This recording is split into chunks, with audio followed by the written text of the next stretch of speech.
Greetings Guardians, my name is Bife here.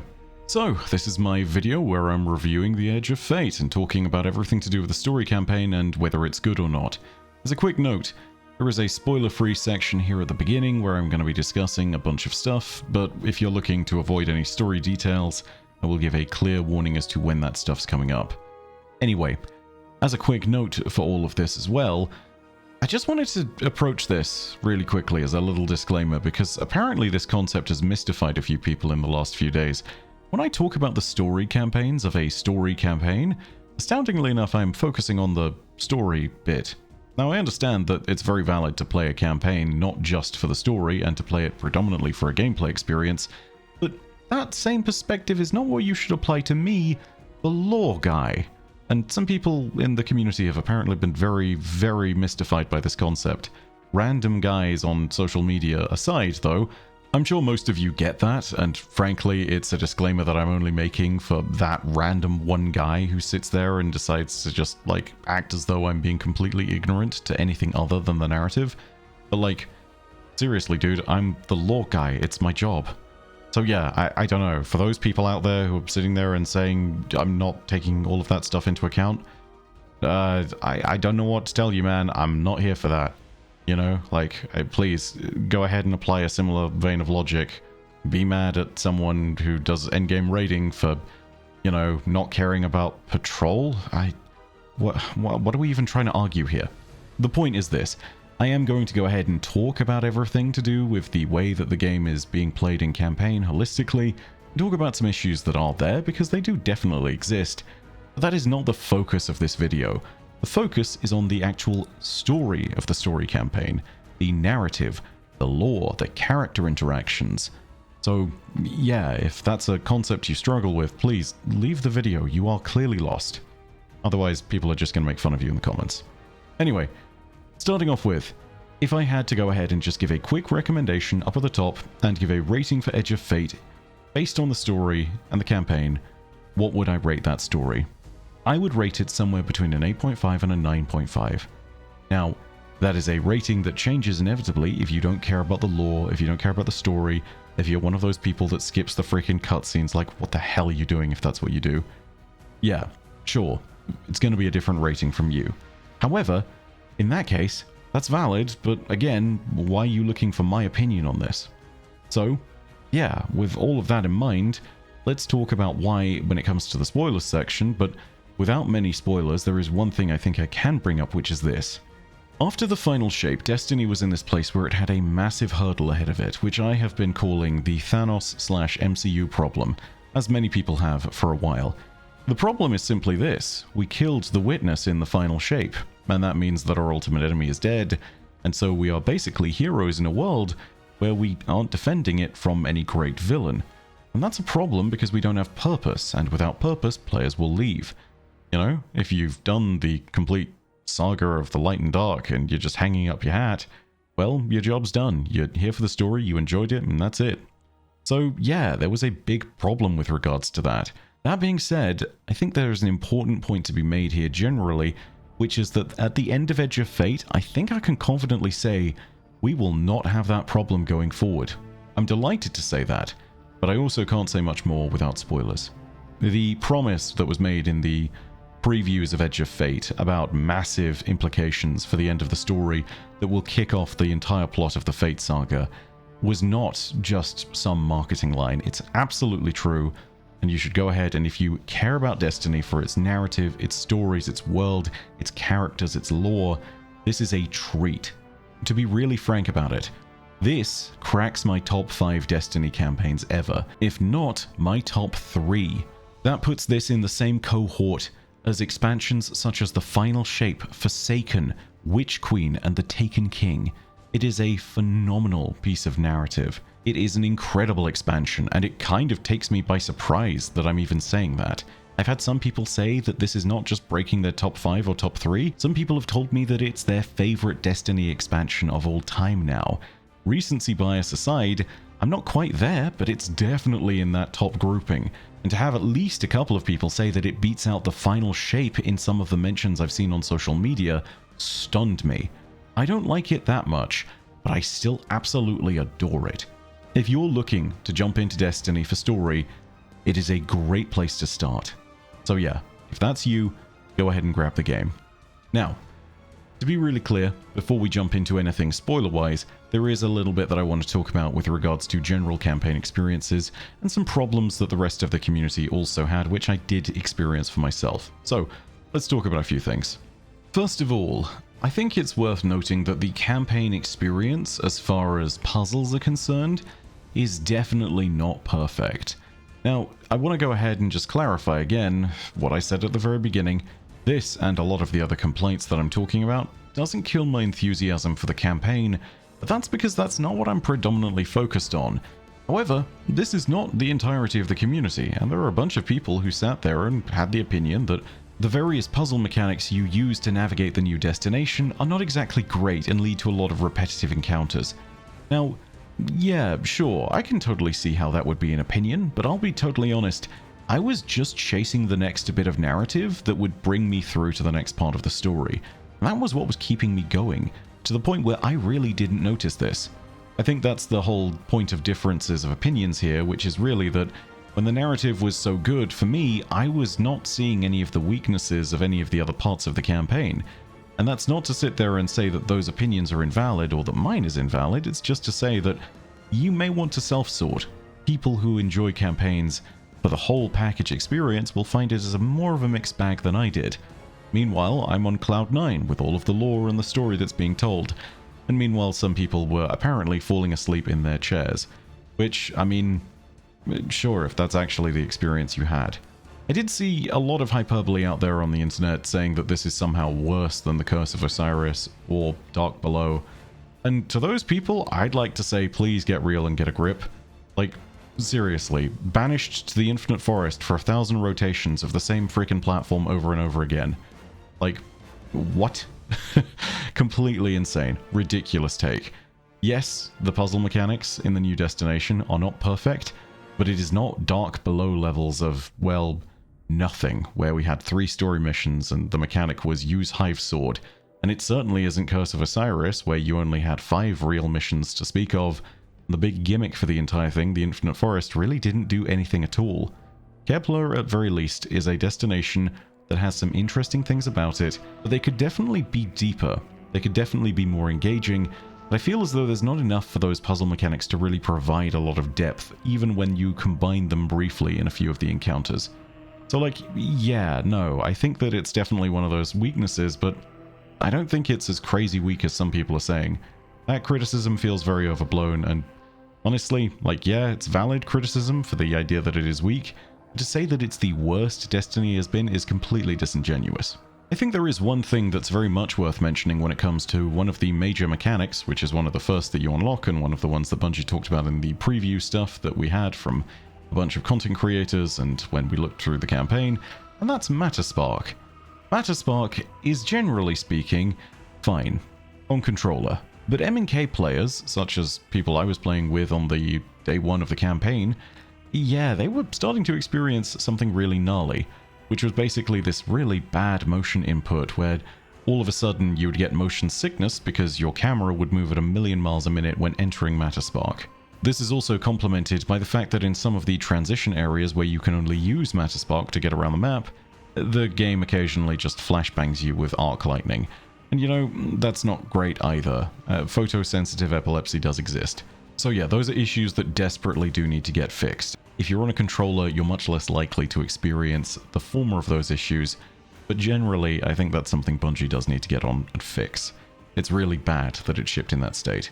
There's also a point to be made about the legendary campaign difficulty, and to be really clear, I think I'm with most people that it could be a little bit harder. We've kind of lost the edge that we had when we initially started Witch Queen, and I feel as though I remember that campaign for its really tightly tuned experience. However, I wanted to go ahead and temper that with a little bit of perspective, in particular the perspective of Mr. Waffles, who I played a little bit of the Edge of Fate campaign with. This is something that's really important because Milo is a newer player, and he is someone who has played through Edge of Fate just now, but also prior to that played through Witch Queen, Final Shape and Lightfall very recently, as in within the last few months. And from his perspective, it's very comparable. It just felt like another legendary campaign. And I think this gives us another little bit of perspective as to why the Witch Queen Legendary Campaign experience was such a tightly strung and balanced shooting experience for what it was. And I think that's predominantly because of the fact that the sandbox was so well understood, so well tuned, to the point where Bungie was able to balance encounters much more precisely. Since then, Subclass 3.0 has been rolled out across the entirety of the game. We've had the addition of Strand and Prismatic, and we've seen a whole bunch of new enemies that have come into the sandbox, but as a general rule of thumb, they have all been kind of completely spooled over by Guardian power levels. We are at the point where things are absolutely insane, and the power that we're able to display on the battlefield is like nothing we've been able to display before. And yeah, Bungie is now trying to balance a legendary campaign around all of that. And inevitably, that gets trickier. I think that there is definitely more work to be done, and I definitely yearn for that tighter experience that I had when playing the Witch Queen for the first time. Because that was adrenaline. It was perfect. The way that enemies would harshly punish your mistakes, but then would give you a fair fight, assuming that you were able to learn from those mistakes, it was just this perfect back and forth. You did have to use your entire arsenal, but it wasn't a contest difficulty raid, where instant mistakes get punished with instant death, or where group understandings need to be kind of coaxed out of an encounter. It was just really satisfying. And I don't think I've hit that kind of satisfaction with a campaign after Witch Queen ended, except maybe for the last few levels of the final shape, particularly the witness fight. So yeah, I think it's a valid concern, and I think it's very important to address, but does it deduct from what my enjoyment of the legendary campaign was? No, not at all. And again, that's because my priority in these is narrative. So, at this point, yeah, spoiler warning, going up, we're going to be talking about the story now, so if you want to go ahead and save Edge of Fate for yourself, and if you're interested in playing a game that has a phenomenal story campaign, pick up Edge of Fate. So, let's begin. The biggest thing from the ending and the death of 3 is simply that it provides us with a purpose. This is the message that I was talking about closer to the beginning of the video, but it's something that I think we talked about for a year. I know we all perceive the thing of like Bungie's listening, but are they really doing anything? And that can be frustrating, but these are things that take months to percolate down from player feedback into actual stuff that you see in the game. And this, I think, was one of those instances. Now, we've lost some momentum because I don't think there was the ability to immediately respond to all of that. But regardless, I think that the problem here has been addressed very well with the death of 3. Importantly, we now as Guardians have a reason to be protectors again. We have a purpose. And whilst not all of the answers to that purpose have been displayed to us yet, that was kind of the promise of Edge of Fate. They wanted to inject the equivalent of jet fuel into the speculation engine of the game. With our new quest from the end of the expansion, we now have a means of pushing into the rest of the Fate saga with a singular focused goal. We might take twists and turns along the way, but we saw it spelled out in the basic terms we needed to get us engaged again. An extinction event is coming as a result of the death of 3. We need to bind the 9 to stop it. What that means, how we'll do it, and what the extinction level event is, well, all of that will be explained in time. We have the saga to figure that out. But as it stands, yeah, I think Bungie and the narrative team have dodged the MCU problem. They have done what the MCU failed to do since the death of Thanos. It's true that we've gotten some great content out of them, from Loki to WandaVision, but they haven't really been able to build something back that gives purpose to the characters and heroes in their universe in the same way that Thanos and the Infinity Stones did. Destiny players who care about the story now have that all-important purpose, and it's clear that it's going to define the era going forward. The structure of the narrative is something that has already been given a framework and laid out well in advance. The narrative team and the game directors know where things are going, they just don't necessarily have all the bits and pieces penned to paper, but regardless, that skeleton of where we're going is going to guide us. That is really important because, well, Edge of Fate was really good. And if this was what the start of this is like, and if they've got plans that sort of spool out from the rest of that, yeah, I think it's likely that we're going to see a series of bangers here all of a sudden. The campaign also, I think, does a really good job of defining the threat that should invite us into the story from near the very beginning. Pretty simply, there's a black hole at the center of Kepler. Go investigate it, stabilize it if you can, or we lose the entire solar system. It's a little impersonal as a hook, but it's an important hook nonetheless. And when it comes to the beginning of a new saga and reasons to play, something massive, impersonal, and terrifying to the point where it can destroy everything yet again is kind of the stakes that you should be encouraging. And here's the thing, when you do get someone's foot in the door, they're walking through it. There's no getting them out. This narrative is great. The narrative leverages a few different sectors of the really deep lore of Destiny and executes their ideas really well. I'm particularly impressed by a lot of the stuff to do with the Nine and how we interact with them via Orin and Lodi. The Nine themselves, they still retain what they've always had, which is this mysterious aura. The fact that they are unknowable, but by the looks of it, you do get a bit of a peek behind the curtain with Edge of Fate. And, well, you get enough clarity to at least know them in comparison to each other. There's also moments where you can go ahead and understand the personalities of each of them. I have to say that out of all of them, there are some truly fantastic members that I'm looking forward to more of in the future. 4, aka Mars, sounds downright aggressive when talking to us and makes me wonder if we're going to literally fight a planet at some point. 9, aka the Sun, sounding like a domineering and condescending parent, some great mastermind, is kind of perfect characterization for everything that they are. It's really good stuff. But none of it compares, in my mind, to the very simple story threads and conclusions you can draw when you examine the actions of 3, aka Earth. I'm blown away by 3 purely on the basis that by the end of the Edge of Fate campaign, we're sitting here and we're understanding something primal about something which should be impossible for us to understand and see. A 4th dimensional being should be incomprehensible to us, and yet Bungie was able to seemingly, with a lot of credulity, communicate that there are things that tie us together, and there is commonality there.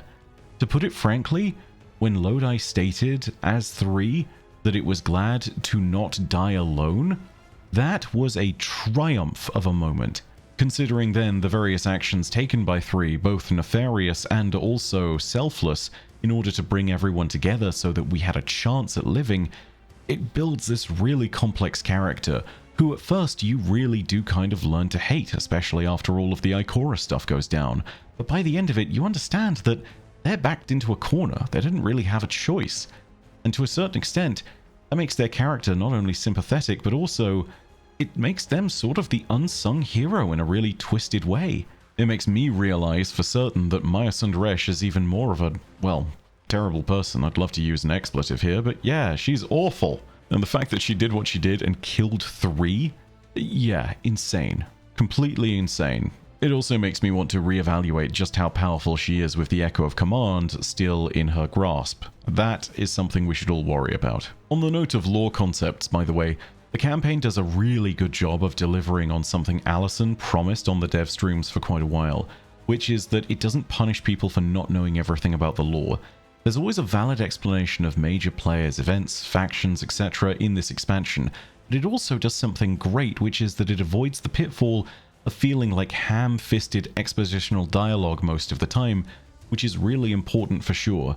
This is the kind of stuff that can make players fall asleep if it's done wrong, but here it's executed brilliantly through a mechanism that I think is at the heart of the campaign, and screw it, we've got to go ahead and say it. Lodi! It's Lodi! Lodi is the reason it works, and Lodi is fantastic! Brian Villalobos not only brings this phenomenal performance with some great voice direction, I imagine, on the side as well, but also the character is perfect for what's going on and perfect for this moment in Destiny.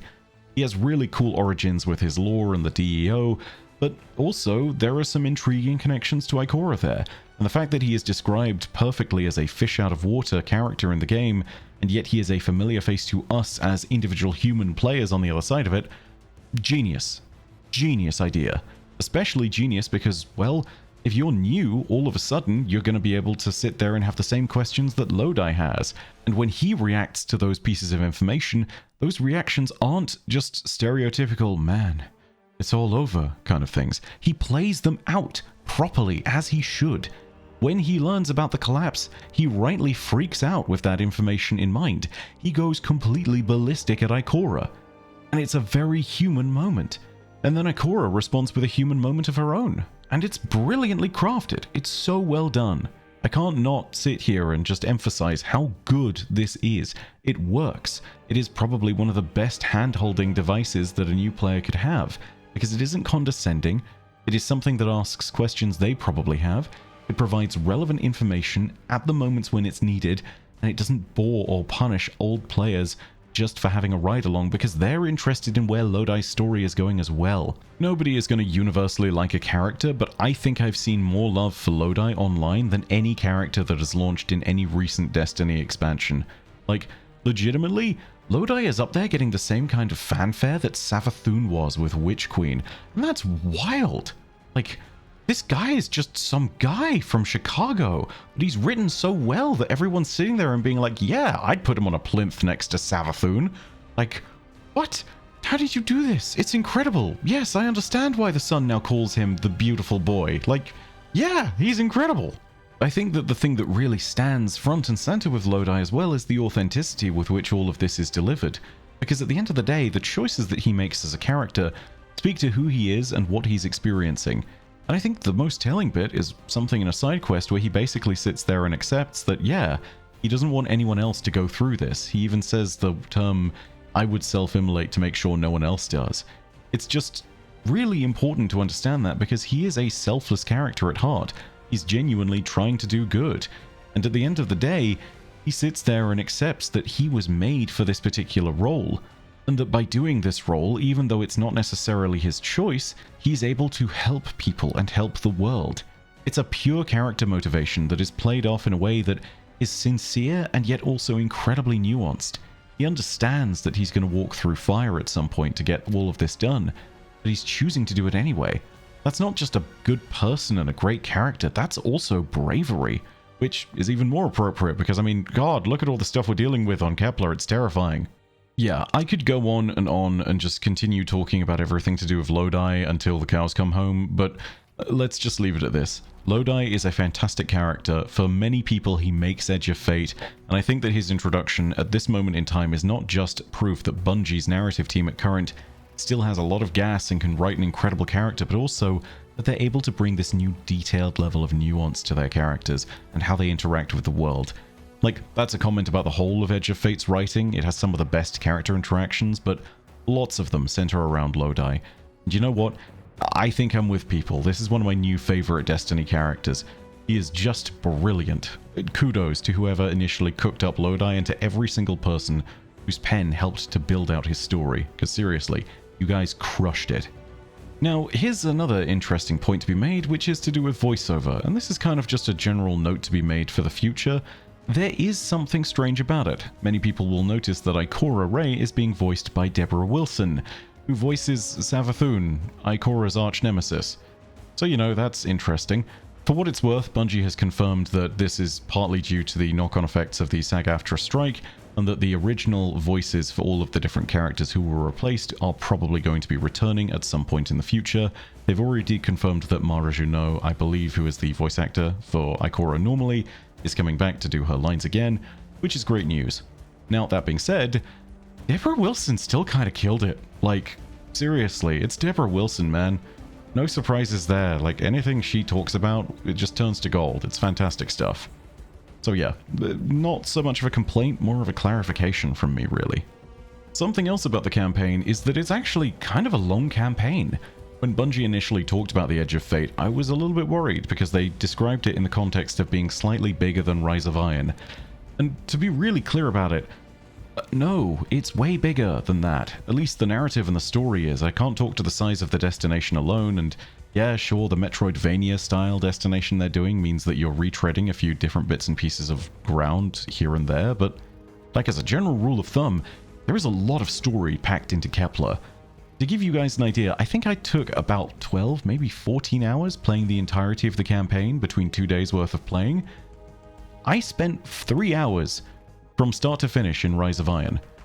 3 hours. And whilst I loved those 3 hours and I enjoyed the fact that there was a lot of cool theming to do with the Iron Lords and Siva in it, it was still only 3 hours. Edge of Fate is something I've still technically not finished because I have a ton of bucketed side content left to do. And it's still all looking pretty good. But yeah, 12 hours, maybe 14, I can't remember the exact math on it, but like, this is a way bigger campaign than anything that Rise of Iron was doing. Like, this is comparable in length and depth to Witch Queen. In that regard, I really do feel as though Bungie sold this expansion short. So, yeah, no, it's a big, juicy, meaty campaign. And for what it's worth, I think that the vast majority of side quests actually are really good. They add further context to the universe and, well, they show up as you progress the campaign. Now, there is some valid critique to be made here about the structures of the story as things are being done because, well, I think the side quests do kind of go stale quickly. That might not necessarily be interpreted in the way that I mean, so let me explain. If I jump in and do, say, Mission 3, I might get a side quest pop up, and it might be one of those moments where I might want to go ahead and just push on to Mission 4. That side quest is still going to be there with me, but the context of Mission 4 might make the context of Mission 3 seem irrelevant. So for example, a character could say that yes, I am indeed 1 + 2, and then in the side content mission that would have been available just a little bit earlier, another character would have been saying, I do wonder if they are an addition of 1 and 2. You know, it's that kind of moment where themes are being discussed by characters, and they very quickly sort of go out of date according to the missions that you can then just choose to jump in and do ahead of time. Now, there is also another thing to be said, which is that the structure of the side content can also be critiqued. It's a lot of fetch and kill quests, and I didn't really mind it purely on the basis that the set dressing of it is so good. Whenever you're going and doing these things, it's all about intriguing little objects that you find on Kepler, or relevant expansions to characters and their stories. So, yeah, in that regard, it's really good. It also often deploys this really cool new sets of technology where you're actually bringing up boxes whenever you're chatting with vendors, or sometimes you even get a call of a ghost and you see holograms deployed in front of you. All of that stuff is really good, but there are some moments where this kind of falls really flat on its face, and when it does, it just feels a little bit like pointless busy work. I imagine if you're one of those people who's rushing through the story, skipping every cutscene, and who doesn't care about narrative at all, this is definitely one of the lowest points in the campaign for you, and that's a real shame, because this is kind of what the content of these side missions is all about. That's really kind of just a broad look at the basics. There's a ton of lore and stuff that we need to go over. We have so much to talk about, but I think I want to just go ahead and end saying this. I've been a part of this community for longer than almost anybody else. I've seen the original promise of the universe way back when it was announced first in 2013. I started making content on the game that same year. I was on the first Destiny podcast. I was one of the first YouTube channels to become a mainline Destiny channel within that big bucket of people that started well before D1 even released. I've seen moments when Destiny has had its highest of highs, and I've also been there and endured its lowest of lows. However, when you ask someone about Destiny, and in particular Destiny's story, if there is one core memory that most people have unlocked, regardless of what level of integration they have in Destiny, I think it's probably this one. I don't even have time to explain why I don't have time to explain. The infamous Exo Stranger line in the Ishtar Academy on Venus is something that I am bringing up for a reason. When Destiny's last saga, the Light and Dark saga, began, it was the result of a troubled development timeline where the campaign had been scrapped shortly before it was originally meant to release. Destiny struggled to establish the kind of narrative that was worthy of its world on a regular basis, and to some extent it still does. I mean, you know, I think that it plays with all the narrative elements well, but I still really don't like the way that they did the story of Revenant, for example. Now, that's an opinion-based thing, but regardless, it still just goes to show that every once in a while, Destiny has its stumbling blocks. Here in Edge of Fate, though, we are not starting with no time to explain why I don't have time to explain. We are not beginning with a quiet whisper, we are beginning with a thundering chorus. Not running from this one, as much as I'd like to.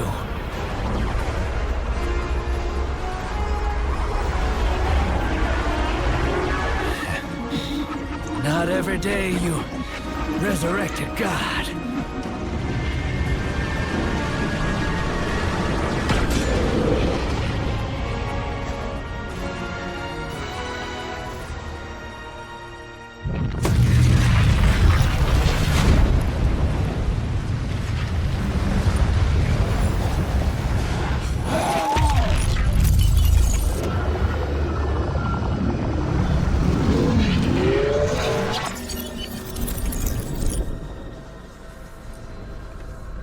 You stand here, that I would not die alone again. If you cannot give me what I want, what can you do? Still I die afraid. The beginning of a new saga, I think, was always a chance for Destiny to turn the page and begin anew, to reset some expectations about what the narrative could be, and to carve a new path into the future of what that story will be. I don't think, however, that people were willing to give the game a second chance, because nobody had any kind of expectations for the game after the final shape. People were done with the game, but most people that I saw were not necessarily done with the game's narrative because it was bad. They were done because they finished the end of the 10-year story. The promise of the universe had been borne out. They were happy to hang up their hat and leave it at that.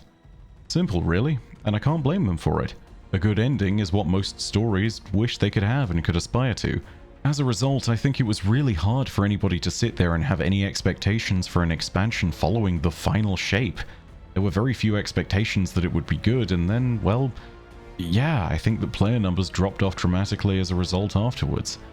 However, if there's one thing I want people to take away from this video, it is that the narrative in The Edge of Fate is not only one of Destiny's best stories, but also that it sets up a saga that is ready to deliver on the narrative stakes set out in Edge of Fate, and which could eclipse the Light and Dark saga as Destiny's iconic story.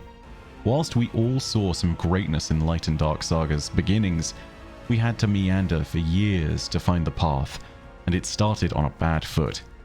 Here, now, with Edge of Fate, we not only know that there is a journey ahead of us, but we know that the whole of the world is turning on this narrative axis, tied into events set in motion by the gravity of the stakes in front of us right here and right now. If this is the first stepping off point for the Fate saga, if this is just the first note that builds to a crescendo at the inevitable conclusion of that saga, then I am ready to be a guardian again. This is the promise of Destiny and all that its universe can be. It's the thing that will be remembered by players at large across not just the community of Destiny, but also the wider scope of the gaming audience if they go and play the game. It is the thing that will stick around in people's memories and last the test of time. It is far more important than the Matterspark's mixed reception or any dissatisfaction with the format or difficulty of campaign missions. That is not important in comparison to the greater story of Destiny. And you know why? Because what do you remember about Lightfall? For me, it was the Radial Mast and the Veil and how I knew nothing about them by the end of that campaign. Equally on that point, what do you remember of Destiny 1's story? Don't lie to me and say that it wasn't just, oh, I don't even have time to explain what I don't have time to explain. That was what was at the prime of it. That's what's at the front of it. And you know why? Because narrative moments like this matter. People are not going to remember the criticism of Matterspark at the time, or that the legendary campaign just wasn't quite as well tuned. They're going to remember these moments here in the story. That is what they're going to remember. There is a great story in Destiny here in The Edge of Fate, and that is what will last the test of time. That is what will stay. That's what will be remembered about it in the long run. We are caught up in the noise of the launch and the friction of change right now, but I want you to all to remember that when the dust settles, when all is said and done, I don't know about you, but I'm not going to remember anything about Matterspark. So, yeah, that's what I think of Edge of Fate. Total cinema. Narrative team cooked. Fantastic. Well done. The campaign isn't perfect, there's a lot of rough edges to it right now, but the important stuff that will stand the test of time, yeah, it's incredible. Easily cracks my top 2. I don't know whether I put it above or below Witch Queen. It doesn't dethrone Final Shape for me, but it's damn well nuanced and it's excellent. I certainly think that it is now, on reflection, above The Taken King, and I think it's above Forsaken too. There is high praise that I can give this expansion, but even just to put it somewhere close to my top 5 was nowhere near my expectations. So, to everyone on the narrative team and everyone who helped create these incredible story moments, I just want you to know, hey, that's a neat little trick. Thanks, Fred. If you enjoyed the video, go ahead and leave a like. And if you want more Destiny lore content, there will be some soon. Go ahead and hit subscribe if you want to see that. In the meantime though, my name is Bife. Per Audacia ad Astra. I'll see you, Starside.